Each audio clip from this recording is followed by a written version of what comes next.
सोचिए, एक ऐसे गांव के बारे में जहां सूरज ढलते ही दरवाजे बंद हो जाते हैं, जहां रात का सन्नाटा चीखों से भी ज्यादा डरावना होता है।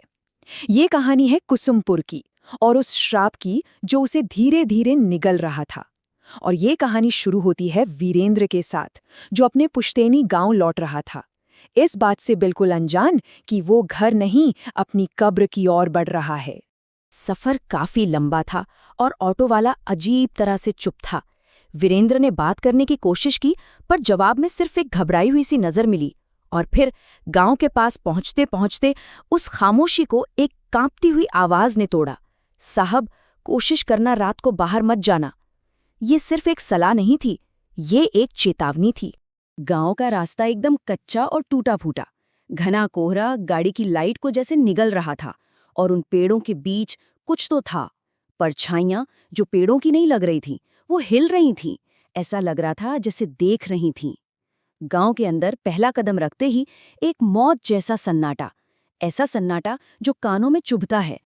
तो आखिर चल क्या रहा था कुसुमपुर में? ये खामोशी क्यों थी? ये डर किसका था? कहानी का पहला हिस्सा इसी सवाल से शुरू होता है। कुसुमपुर में हर रात कोई एक हमेशा के लिए गायब हो जाता है। चौक एकदम वीरान, दुकानें बंद, गलियां पूरी तरह सुनसान। कोई बच्चा नहीं, कोई बुजुर्ग नहीं, यहां तक कि आवारा कुत्ते भी कहीं दुबके हुए थे। हर रात एक घर से कोई उठता था और फिर कभी वापस नहीं मिलता। ना कोई चीख, ना कोई निशान, सिवाय जमीन पर जले हुए काले धब्बे के। वीरेंद्र को अपना पुराना घर तो मिल गया, पर वहां दरवाजे पर उसे अपनी बचपन की दोस्त मंजरी मिली। पर ये वो मंजरी नहीं थी जिसे वो जानता था।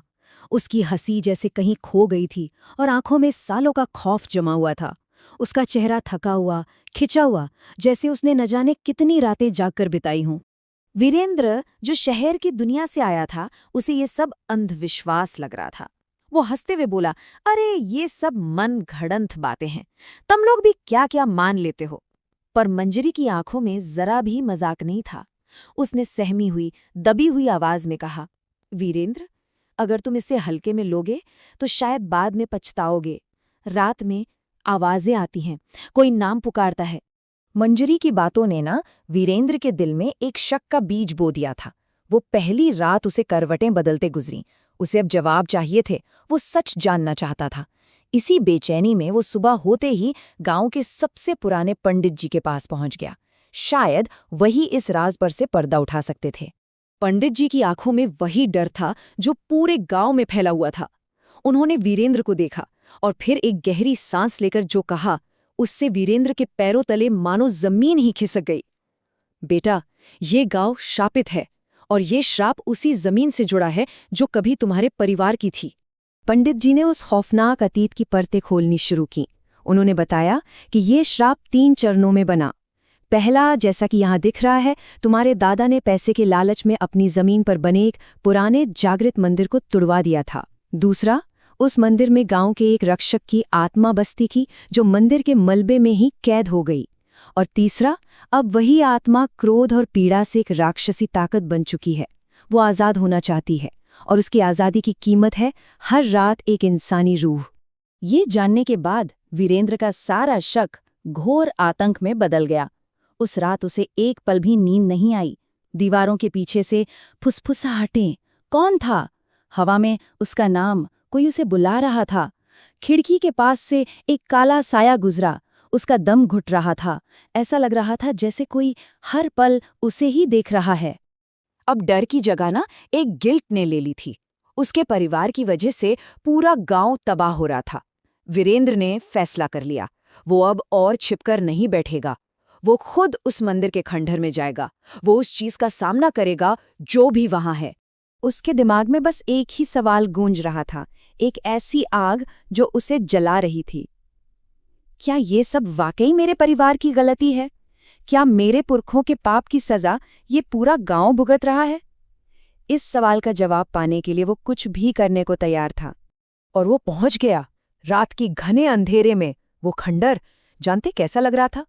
जैसे किसी विशाल जानवर का कंकाल हो। हवा में जली हुई मिट्टी की गंध थी। टूटी दीवारें चांदनी में और भी भयानक लग रही थीं। और उन सब के बीच जमीन पर रखा था एक अकेला बुझा हुआ दिया। वीरेंद्र ने कांपते हाथों से माचिस जलाई। हिम्मत करके उसने वो दिया जला दिया, और जैसे ही दिए की लौ जली, जमीन कांपने लगी। हवा में किसी के रोने की, सिसकने की आवाजें गूंजने लगी। कुछ बहुत भयानक जाग चुका था। तभी अंधेरे से एक साया निकला। वो मंजरी थी। वीरेंद्र ने राहत की सांस लेनी चाहिए, पर अगले ही पल उसकी सांसें अटक गईं। ये मंजरी नहीं थी, उसका चेहरा बदल रहा था। उसकी आंखें दहकते अंगारों की तरह जल रही थीं। उनमें इंसानियत नहीं, सिर्फ शैतानी ताकत थी। उसकी आवाज अब मंजरी की नहीं थी। वो एक गहरी, खुरदरी और सैकड़ों साल पुरानी आवाज थी जो खंडर में गूंजी। आखिरकार तुम आ ही गए। मैं अब तुम्हें नहीं छोड़ूंगी। तुम्हें निगलने के बाद मैं आखिरकार इस श्राप से मुक्त हो जाऊंगी। तो सच ये था, मंजरी ही वो रक्षक आत्मा थी जो सालों की कैद में सड़कर एक पिशाचिनी बन चुकी थी। इतने सालों से वो एक साधारण ग्रामीण का भेष धरकर गांव में रह रही थी। एक एक करके आत्माओं को सोख रही थी, अपनी ताकत बढ़ा रही थी। और वीरेंद्र, उसके परिवार का खून, वो इसकी आजादी की आखिरी चाबी था। वीरेंद्र कुछ समझ पाता या भागने की भी कोशिश करता, उससे पहले ही उस दिए की लौ से काला धुआं उठा और पूरे खंडहर में फैल गया। उस काले धुएं के अंदर से वीरेंद्र की एक आखिरी दर्दनाक चीख सुनाई दी, और फिर खामोशी। वीरेंद्र जा चुका था। वो उस श्राप का आखिरी शिकार था। उसकी आत्मा को पीकर वो शैतान अब पूरी तरह आजाद था। श्राप टूटा नहीं, बल्कि वो पूरा हो गया था। अगली सुबह कुसुमपुर पर छाया कोहरा और भी घना और भी काला हो गया था। वीरेंद्र के गायब होने की खबर ने बचे खुचे लोगों की हिम्मत भी तोड़ दी। अब डर पहले से कई गुना ज्यादा था, क्योंकि अब वो जानते थे कि वो शैतान, वो पिशाचिनी उनके बीच है, आजाद है और पहले से कहीं ज्यादा ताकतवर है। ये कहानी यहाँ खत्म नहीं होती, बल्कि अब असली कहानी शुरू होती है। कुसुमपुर का सबसे काला अध्याय अब लिखा जाएगा। सवाल तो बस एक ही है, अगली रात दीवारों पर किसकी परछाई बाकी रह जाएगी?